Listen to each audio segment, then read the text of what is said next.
नमस्कार। नागपुर टुडे और Lord Buddha TV के विशेष कार्यक्रम प्रेस क्लब में आज फिर आपका स्वागत है। मैं एस.एन. विनोद अपने वरिष्ठ सहयोगी जोसेफ राव के साथ पुनः यहाँ हाजिर हूँ आज की चर्चित सुर्खियों पर चर्चा के लिए। आज की सर्वाधिक चर्चित जो सुर्खी है, सभी अखबारों की सुर्खी बनी, वह है महाराष्ट्र में जारी राजनीतिक उठापटक को लेकर सुप्रीम कोर्ट में चल रही सुनवाई के दौरान विगत कल बुधवार को भारत के मुख्य न्यायाधीश ने अत्यंत ही तल्ख टिप्पणियां की हैं। सर्वाधिक महत्वपूर्ण तल्ख टिप्पणी है, सुनवाई के दौरान उन्होंने शिंदे गुट के वकील को कहा कि हमने 10 दिन के लिए सुनवाई क्या टाली, आपने तो सरकार बना ली। बहुत ही महत्वपूर्ण है। और यही नहीं रुके, आगे फिर उन्होंने कहा कि ऐसे में तो विधायक बनने के बाद कोई कुछ भी कर सकता है। अर्थात उनका इशारा ये रहा कि जो वर्तमान दल बदल कानून है उसमें कई होल हैं, कई छिद्र हैं। उनका सहारा लेकर के कोई भी सरकार गिरा सकता है। एक गुट निकल गया, सरकार गिरा, जो महाराष्ट्र में हुआ। और इसी को ध्यान में रखते हुए कल सुनवाई में सुप्रीम कोर्ट में भारत के मुख्य न्यायाधीश ने यह टिप्पणी की। यह एक अत्यंत ही महत्वपूर्ण घटना विकास क्रम मैं मानता हूं, क्योंकि राव साहब आप इस बात को स्वीकार करेंगे कि वर्तमान जो दल बदल कानून है वह निष्प्रभावी दिखता है। अपनी सुविधा के अनुसार राजदल अपनी मनमानी कर बैठते हैं और निर्वाचन आयोग कुछ भी नहीं कर पाता। अब इस जो ताज़ा घटना विकास क्रम है जिससे सुप्रीम कोर्ट ने टिप्पणी की है, तो क्या ऐसा नहीं लगता कि इस घटना को देखते हुए और सुप्रीम कोर्ट के रुख को देखते हुए निर्वाचन आयोग पहल करे और सरकार को अनुशंसा करे कि तत्काल अविलंब वर्तमान दल बदल कानून में आमूलचूल परिवर्तन किया जाए? इससे पहले भी हमने अपने दर्शकों को बताया है, जो एंटी डिफेक्शन बिल है इसको बनाया इस ढंग से है, इसमें थोड़ा बचने की उम्मीद रखा है, एस्केप रूट रखा है, ताकि क्योंकि बनाने वाले यही लोग हैं और तोड़ने वाले भी यही हैं, डिफेक्शन करने वाले भी यही लोग हैं, एंटी डिफेक्शन की मांग करने वाले भी यही लोग हैं, और एंटी डिफेक्शन से बचने के तरीके भी अपनाने वाले ये लोग हैं। इसलिए उस फ्रेम में ऐसा कुछ किया है, ऐसा कुछ स्कोप रखा है, एस्केप रूट रखा है कि उससे आप बच सकते हैं। और कल सर्वोच्च न्यायालय में बहुत मज़ेदार कल बहस हुई दोनों तरफ से। माननीय शिवसेना प्रमुख उद्धव ठाकरे की ओर से देश के प्रख्यात 2 वकील माननीय श्री कपिल सिब्बल और माननीय श्री अभिषेक मनु सिंघवी, इन्होंने पैरवी की। उधर से माननीय एकनाथ शिंदे जो मुख्यमंत्री हैं आजकल, उनकी ओर से, और एक देश के प्रख्यात वकील जो इन दोनों लंदन में हैं, माननीय श्री हरीश साल्वे, वो पैरवी कर रहे थे। माननीय कोर्ट का ऐसा कहना था, जैसे आपने उल्लेख किया, हमने तो 10 दिन के लिए सुनवाई टाल दी थी मगर आपने सरकार बना ली। नहीं, ये बहुत पूर्ण। इसमें एक मुद्दा ये भी आता है कि कहीं न कहीं यह भारत के सर्वोच्च न्यायालय की भावना की अवमानना के भी मामला बनता है। आपने तरीका निकाला, आपने उसकी अनदेखी करने की सोच ली और आपने सरकार बना ली, जिसकी ओर टिप्पणी की उन्होंने किया बहुत तल्ख टिप्पणी है कि मैंने 10 दिन के लिए सुनवाई टाली उन्होंने, और आपने सरकार बना ली। मतलब कहीं न कहीं आपने सर्वोच्च न्यायालय को दरकिनार अनदेखी करने की काम किया। नहीं, इसमें दूसरा एक और पहलू है। सर्वोच्च न्यायालय ने जब सुनवाई टाल दी या आगे के लिए पोस्टपोन कर दिया, उसमें रोक कहीं नहीं लगाया नहीं कि आप सरकार बनाए या ना बनाए। एक दूसरा ऐसा है कि ये पूरी कार्रवाई जो है, ये पूरे जितने भी उपक्रम लिए गए हैं, ये सरकार बनाने के लिए गए हैं। और सरकार क्यों बनी, इसको चैलेंज करने के लिए लोग सुप्रीम कोर्ट में गए हैं। तो ये सुप्रीम कोर्ट का बराबर है कि अभी यही वो पूछ रहे हैं कि आपने ऐसा कर लिया, मगर आपने कई रोक नहीं लगाई थी कि आप सरकार नहीं बना सकता, ऐसा नहीं। लेकिन इसमें एक पहलू है कि सुप्रीम कोर्ट में चल रही सुनवाई का हवाला देकर के ही मंत्रिमंडल का विस्तार नहीं करते रहे कि अभी जरूर सुनवाई हो जाए। आपने एक तरफ तो उनका लिया है, एक ही एक्सक्लूजन लिया हुआ है कि मामला चूंकि सुप्रीम कोर्ट में है, अब उसका आदेश आ जाए, फैसला आ जाए तो हम मंत्रिमंडल का विस्तार करेंगे। आज 1 महीने से ज़्यादा हो गया, आप मंत्रिमंडल का विस्तार सुप्रीम कोर्ट की आड़ में नहीं कर रहे हैं, और अब आप ये कहना चाहते हैं? नहीं विनोद जी, ऐसा है कि ये जो बोल रहे हैं आप सुप्रीम कोर्ट की आड़ वगैरह, ये हम लोगों का परसेप्शन है, ये अदालत की कार्रवाई का भाग नहीं है। ये हम और आपकी सोच है, पत्रकार है, एक्सपर्ट जो है, उनका बाहर में ऐसा ओपिनियन बनता है कि शायद उस कार्रवाई के लिए रोकने के लिए, उससे बचने के लिए मंत्रिमंडल का विस्तार नहीं हो रहा। मगर कल कपिल सिब्बल और माननीय अभिषेक मनु सिंघवी ने काफ़ी जोरदार बहस की। उनका कहना है कि अगर आप बोल रहे हैं कि हम तो अलग नहीं हुए, हम तो अभी भी शिवसेना के हमारे नेता बाला साहब ठाकरे हैं, फिर आप सिंबल क्यों अलग से मांगते हैं? सिंबल के लिए आपने क्यों अर्जी दी है निर्वाचन आयोग के सामने? वहीं दूसरा उनका ऐसा भी कहना था दोनों का कि आपको कोई पार्टी में मर्ज करना होगा, एंटी डिफेक्शन में अगर से बचना है। अब ये अड़चन वाली बात है कि इतनी बड़ी 40-50 पार्टी में मर्ज करें या अलग गुट बनाएं, अलग दल बनाएं, 40-50 लोग लेकर आप एक सरकार को अपने से अपना समर्थन विड्रॉ किया, वो सरकार कोलैप्स होती है, आपने डिसलॉज किया उनको, और अभी आप जो है कहीं मर्ज होना, अगर भारतीय जनता पार्टी में जाते हैं तो आप पर ये आरोप लगेगा कि आपने सत्ता के लिए अपनी पार्टी बदल दी। वैसा करना थोड़ा मुश्किल काम है। अभी दूसरे और ऑल्टरनेट ऐसे हो सकते, अभी तो ये हम लोग बात कर रहे हैं, ये विधायकों के सामने, माननीय शिंदे साहब के सामने ये विकल्प नहीं है कि अभी जो 40 विधायकों को लेकर आप जो निकले हैं, अभी आपको आखिरी तक उनके साथ में रहना पड़ेगा। और हम ही शिवसेना है, हम ही असली दावेदार है चुनाव चिन्ह के, ये आपको अपनी लड़ाई लड़ना है। कल माननीय हरीश साल्वे साहब का भी काफ़ी अच्छी उनकी भी बहस हुई, मगर सरकार ने, सर्वोच्च न्यायालय ने उनसे कहा है कि आप जो भी बोल रहे हैं कल इसको आप एफिडेविट दीजिए। और आज के लिए 1 दिन के लिए सुनवाई कंटिन्यू हुई है। आज इस विषय में फिर से चर्चा, अभी आज की अदालत में वो चर्चा चालू है। अभी ये देखा जाएगा कि आज इसके ऊपर कोई फैसला आता है या आने वाले दिनों में इसके ऊपर कोई फैसला आता है, या जैसा कि कुछ लोग कयास लगा रहे हैं कि शायद ये माननीय सर्वोच्च न्यायालय के जो प्रमुख न्यायाधीश हैं, न्यायमूर्ति रमन्ना के जाने के बाद होगा। ये बाहर के लोगों की चर्चा है जो लीगल सर्कल में है, पॉलिटिकल सर्कल में बातें हैं, मगर उनको 26 तारीख तक उनका समय है। और आज ही उन्होंने अपने उत्तराधिकारी के रूप में न्यायमूर्ति ललित का नाम विधि मंत्रालय को भेजा है। तो आज शाम तक हमको इसका इंतज़ार करना होगा कि क्या सुप्रीम कोर्ट का कोई फैसला आता है, कोई निर्णय होता है, या फिर से ये सुनवाई और कुछ दिनों के लिए टल जाए। अटकलें तो पहले भी लगाई जा रही थी, आज भी लगाई जा रही है कि मंत्रिमंडल का विस्तार हो रहा है, क्योंकि सब लोगों को इस सोच में एंगेज रखना पड़ता है।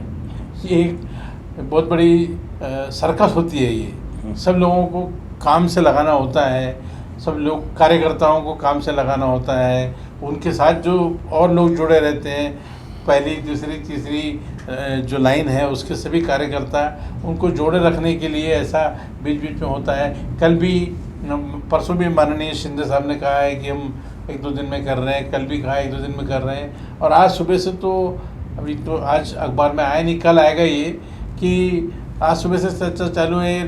लोगों के नाम भी लोगों ने बताना चालू कर दिया। ये लोगों के नाम है शायद इनको मंत्रिमंडल में लिया जा सकता है। तो ये तो अभी मज़ेदार है बातें। आज हमको आखिरी तक 5-4 बजे जब भी तक ये कार्रवाई होती है, सुप्रीम कोर्ट में सुनवाई होती है, क्या फैसला आता है या नहीं आता है, इसके ऊपर सब कुछ निर्भर है। अभी नहीं, आपने मंत्रिमंडल विस्तार की चर्चा की। आज एक हिंदी के प्रमुख अखबार में छापा है कि कल 5 अगस्त को मंत्रिमंडल का विस्तार होगा, और उन्होंने यहाँ तक छापा है कि फिलहाल दोनों तरफ से, माने एकनाथ शिंदे गुट और भारतीय जनता पार्टी दोनों तरफ से 7 विधायक मंत्री पद की शपथ लेंगे। मैंने बराबर जो हम लोग 60-40 और ये सब या 65-35 रेशियो की बात कर रहे थे, लेकिन अभी जो पहले चरण में, मैं उस अखबार के एक प्रमुख हिंदी दैनिक जो अखबार की चर्चा है उसके अनुसार बता रहा हूँ कि 7 विधायक शपथ लेंगे। और कल, आज 4 तारीख को 5 अगस्त की तिथि दी है कि कल 5 अगस्त को इसका, इस संबंध में आपके क्या कहना है? वही शायद उसी अखबार का उसी खबर का जरिया मानकर आज कुछ चैनल के जो है रिपोर्टर्स आज उसी खबर को बार बार दिखा रहे हैं, और कुछ लोगों को अच्छा भी लगता है। दिन भर अटकलें चलती है, मैंने बताया सब लोग इंगेज रहते हैं। कुछ नाम उन्होंने नए जोड़ भी दिए हैं कि फलां हो रहे, कोंकण से उनको प्रतिनिधि मिलेगा, इनको मराठवाड़ा से मिलेगा, इनको पश्चिम महाराष्ट्र मिलेगा। तो वहाँ के जो लोग हैं आज दिन भर के लिए उनको जो है, जब तक ये सुप्रीम कोर्ट का फैसला आता है, आज वो दिन भर इसी में बिजी रहेंगे। अगर जिनके और आपने जो बताया है कि कल होगा, आज होगा, इसके बारे में मैंने बताया आपको, कोई भी निश्चित नहीं कर सकता, बता सकता है। क्योंकि अगर करना है तो उसके लिए ज़्यादा समय नहीं लगता है, उसके लिए 2 घंटे लगते हैं, 3 घंटे। 3 घंटे की तैयारी में होता है, क्योंकि राजभवन पूरी तरह से तैयार रहता है, फूल हार सब तैयार रहते हैं। शपथ जिनको नाम लेना है सिर्फ उनको कैबिनेट सेक्रेटरी की तरफ से या मुख्यमंत्री कार्यालय से या स्वयं मुख्यमंत्री की तरफ से या स्वयं उप मुख्यमंत्री की तरफ से उनको फ़ोन जाएगा कि आप जो है कल मंत्रिमंडल में आपको शामिल, या अभी आपको 7 बजे शपथ विधि है, आप आइए। क्योंकि ये लोग सब अभी मुंबई में ही है, कोई भी अभी अपना कॉन्स्टिट्यूंसी में, अपने कार्य क्षेत्र में, चुनाव क्षेत्र में नहीं है, क्योंकि इतना समय नहीं है। अगर आपको बोला कि शाम को 7 बजे आना है और शाम को अगर विमान नागपुर से आपको जाना है, विमान नहीं है, तो आप कैसे पहुंचोगे, या आप औरंगाबाद में वहाँ से कैसे पहुंचोगे। इसलिए सारे लोग जो दावेदार है या जिनको लगता है कि हमको मंत्रिमंडल में लिया जा रहा है या लेने की संभावना है, ये सारे लोग मुंबई में ठिया जमाए हुए बैठे हैं। और कल का आप जो बोल रहे हैं हो भी सकता है, कोई भी नहीं। इसमें एक जो महत्वपूर्ण है, 7 मतलब बराबर, ध्यान रखिए, बराबर की संख्या में पहले चरण में अगर ये खबर सच है, अगर ऐसा होता है, तो फिर ये क्या संदेश जा रहा है आम लोगों के बीच में और राजदलों के बीच में? नहीं, क्या है कि उसके एक नियम है, मंत्री परिषद की संख्या के बारे में एक नियम है, जितने विधायक है उसका एक प्रोपोर्शन है, एक फार्मूला है, उसी के हिसाब से होगा। अभी इस अखबार ने, हम लोग जो कल तक बात कर रहे थे वो 43 की बात कर रहे थे, हम 43 से ज़्यादा नहीं होना चाहिए। मगर नहीं, ये मेरा प्रश्न दूसरा, मेरा ये है कि ये जो 7 की जो संख्या है, ये जो बाहर संदेश दिया जा रहा है कि बराबरी, ये बराबरी की बात हो गई। पहले जो चर्चा थी 60-40 रेशियो की बात हो रही थी कि उसमें चुनाव की संख्या बल के आधार पर भारतीय जनता पार्टी और शिंदे गुट का जो शिवसेना का जो एकनाथ शिंदे गुट है उसके मंत्री बनाए जाएंगे विधायक। लेकिन पहले चरण में अगर ये सच है, अगर ऐसा होता है कि 7 विधायक भारतीय जनता पार्टी का और 7 विधायक एकनाथ शिंदे गुट के शपथ लेते हैं मंत्री के, तो ये संदेश क्या जाए, क्या यह दिखाने की कोशिश है कि भविष्य में भी ये बराबरी पर चलेगा, 60-40 के रेशियो पर नहीं चलेगा? देखिए, लॉजिकली तो ये वैसे बराबर नहीं है। जो लेट डाउन रूल्स है, प्रैक्टिस जो है, पीएन अक्सर की भी किताब में लिखा है, और प्रैक्टिसेस एंड प्रिंसिपल्स, तो उसमें जो संख्या निश्चित होती है उसी के हिसाब से होता है। मगर कभी कभी क्या होता है कि आप उसको अगर उसका भंग करते नियम का, फिर से अड़चन आएगी। फिर से लोग आप पर टीका टिप्पणी करेंगे कि आपने ये जो किया है, बराबरी की संख्या कैसे हो सकती है।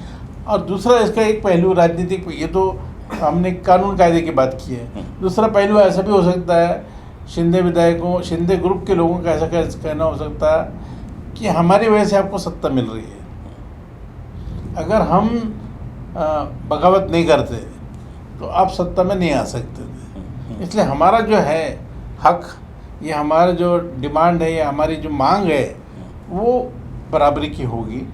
भले ही आपकी संख्या ज़्यादा हो, आपके पास 120 विधायक हो भारतीय जनता पार्टी के पास, और हमारे पास 40-50 हो, मगर हमारी वजह से आपको ये सौभाग्य प्राप्त हुआ है, इसलिए हमारी इसमें अपर हैंड रहेगा। ये ऐसा पॉलिटिकली हो सकता है, लॉजिकली भली ना हो, पर ये पॉलिटिकली, इसको राजनीतिक दृष्टि से ऐसा उनका आर्गुमेंट हो सकता है। खैर, इसको तो देखेंगे आगे आने वाले दिनों क्या होता है, अब तो 1-2 दिन में पता लग जाएगा। लेकिन इसी में जो मूल प्रश्न जो मेरा रह गया था, वो यह जो गया कि यह टिप्पणी भारत के मुख्य न्यायाधीश की कि ऐसे में तो कोई विधायक पार्टी से अलग होकर कुछ भी कर सकता है कि एक गुट निकल आएगा और सरकार को गिरा देगा।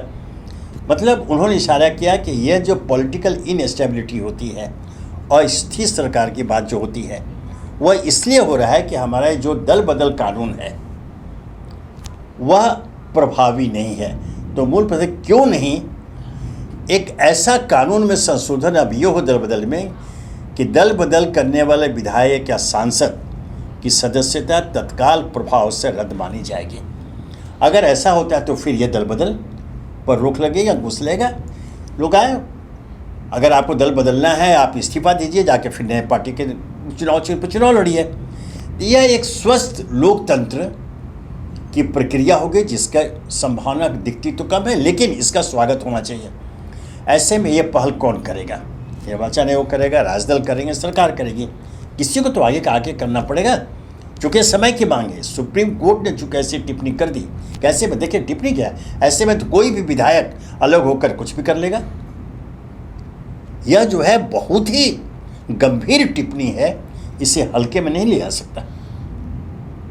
बराबर है आपका कहना, मगर हमने इससे पहले भी चर्चा की है, सुप्रीम कोर्ट में दिन भर जो टिप्पणियाँ होती है, दिन भर जो आर्गुमेंट होते हैं, दिन भर जो बहस होती है, वकील कुछ कहते हैं, कोर्ट कुछ कहता है, सर्वोच्च न्यायालय कुछ कहता है, चाहे वो चीफ जस्टिस कुछ स्वयं कुछ ना खुद ना हो, मगर ये वो टिप्पणी उस दिन तक ही रहती है। जो लिखित फैसले आते हैं उसमें इन बातों का उल्लेख नहीं होता है, क्योंकि जो किताबों में जो छपता है, केस लॉ जो बनता है, जो फैसले सुरक्षित रखे जाते हैं, जिसका उल्लेख आगे चल के रेफरेंस के रूप में किया जाता है, वो लिखित फैसले जो है उसमें इन बातों का उल्लेख नहीं होता है। माननीय मुख्य न्यायाधीश रमन्ना जी से उम्मीद है जो बातें उन्होंने कही है, अगर वो जब ये फैसला आएगा अंतिम, तब उसमें बातों का उल्लेख हो तो शायद आगे के लिए बहुत रेफरेंस के लिए बहुत दिशा निर्देश का काम करेगा। मगर ऐसा नहीं होता है, इस दिन की टिप्पणी उसी दिन ख़त्म हो जाती है, अखबारों की सुर्खी तक रहती है और रिकॉर्ड में कहीं नहीं होती है। नहीं, लेकिन ये मतलब अगर कोई टिप्पणी आती है सुप्रीम कोर्ट के बेंच से, चाहे वो मुख्य न्यायाधीश बोले या कोई अन्य जज बोले, तो वह एक ठीक है कि वो बाध्यता नहीं होती है अगर मूल आदेश में उसकी चर्चा नहीं हो। लेकिन अगर सुनवाई के दौरान ऐसी टिप्पणी होती है तो कहीं ना कहीं ये संदेश तो होता ही है कि आप इसमें संशोधन करो, या कानून में संशोधन करो, या फिर अपने आचरण में संशोधन करो। और ये दल बदल सब कुछ स्वीकार करेगा कि यह जो दल बदल होता है, एक विधायक या सांसद एक पार्टी के चुनाव चिन्ह पर चुनाव लड़ता है, मतदाता उसे वोट देता है अपनी पसंद से, और चुनाव जीतने के बाद वो दल बदल करता है, अर्थात वो मतदाता के साथ धोखा करता है। मतदाता की इच्छा का अनादर होता है, लोकतंत्र का अनादर हो गया है ना। इसलिए इस पर तो अंकुश लगना ही चाहिए। तो मेरा ये जो था कि अंकुश लगाने का एक ही उपाय है, वह यह कि कानून में कुछ इस प्रकार का संशोधन हो कि कोई भी विधायक या सांसद अगर दल बदल करे तो तत्काल प्रभाव से उसकी सदस्यता रद्द मानी जाएगी। क्या ऐसा नहीं होना चाहिए? आपकी बात सही है, मगर ये देश का जो कानून है वो सुप्रीम कोर्ट से नहीं चलता है। नहीं, एक सेकंड। हाँ, संसद में जो कानून बनता है मैंने वो पहले कहा सर्वमान्य कि है। कानून बनाना संसद का काम है, और ये उसको इसे implement दिशा निर्देश करना- मानना हाँ। चाहिए, है ना? मगर क्या होता है, ये एंटी डिफेक्शन के बारे में हमने इतनी बार चर्चा की है। एंटी डिफेक्शन के ऊपर अभी तक आज इतने साल हो गए हैं, ऐसा कोई भी फैसला नहीं आया है कि जिसमें किसी को दल बदल कानून से उसकी सदस्यता गई हो, या कुछ ऐसे उदाहरण आए हैं। लोग अड़चन में आए हैं, लोग कॉर्नर हुए हैं, उनकी परेशानियां बढ़ी है, मगर लोगों ने उपाय भी ढूंढ रखा है कि इससे कैसे बचा जाए। और अभी ये जो अभी जो केस चल रहा है महाराष्ट्र का, माननीय शिंदे साहब का, माननीय उद्धव साहब का और सुप्रीम कोर्ट का, इसका फैसला बहुत बहुत इम्पोर्टेंट होगा। अगर सुप्रीम कोर्ट इसके बारे में कोई दो टूक अपना फैसला देती है, एक निश्चित राय पर नतीजे वो पहुँचते कि ये गलत है, और वो जो कानून उन्होंने अगर फैसला अपना लिखित में दिया तो आगे चल के आने वाले सालों साल तक इसके ऊपर अमल होगा, और लोग दल बदल करने से डरेंगे कि हमको इसका एंटी डिफेक्शन के हम शिकार होंगे, हमारी सदस्यता जाएगी। मगर अब देखना होगा कि क्या फैसला आता है।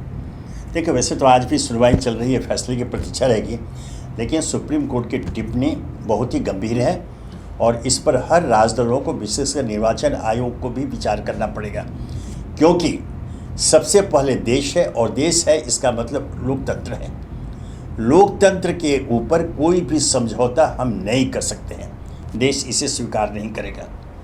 जो हमारी लोकतांत्रिक पद्धति है वो सर्वोपरि है, इस पर कोई समझौता नहीं हो सकता है। इसलिए सुप्रीम कोर्ट की भावना का आदर करते हुए निर्वाचन आयोग पहल करे और हर दल, चूँकि जैसा राव साहब ने कहा कि कानून बनाना संसद का काम है, अंततः संसद ही कानून बनाएगी, संसद अर्थात सारे राजदल, पक्ष विपक्ष, इसलिए सभी इस पर विचार करें, ये सभी के हित में है, क्योंकि हमारा लोकतंत्र इन दल बदलुओं के कारण लांछित होता रहा है। यह स्थिति जो है अस्वीकार्य है। इसलिए हम आशा करेंगे कि आने वाले दिनों में सुप्रीम कोर्ट की टिप्पणियों के आलोक में राजदल, विशेषकर सत्ता पक्ष, इसे गंभीरता से लेगा और पहल करते हुए अपेक्षित कानून संशोधन की तरफ वो कदम बढ़ाएगा। तो आज की चर्चा को हम यहीं विराम देते हैं। आज हमने दोनों बातें कर ली, मंत्रिमंडल विस्तार पर भी कर ली, और ये दल बदल कानून की आवश्यकता, और अभी जो महाराष्ट्र में जो राजनीतिक उठापटक जो उलट रही है, जिस पर सुप्रीम कोर्ट में मामला है, तो ये देखना दिलचस्प रहेगा कि आज संभवतः आज वो सुनवाई खत्म हो, वो फैसला सुप्रीम कोर्ट देता है या नहीं, लेकिन इस पर जो फैसला आएगा उस पर अभी जो वर्तमान महाराष्ट्र सरकार है उसका भविष्य निर्भर करता है, और आने वाले दिनों में दल बदल पर इसका एक बहुत बड़ा असर पड़ने जा रहा है। धन्यवाद।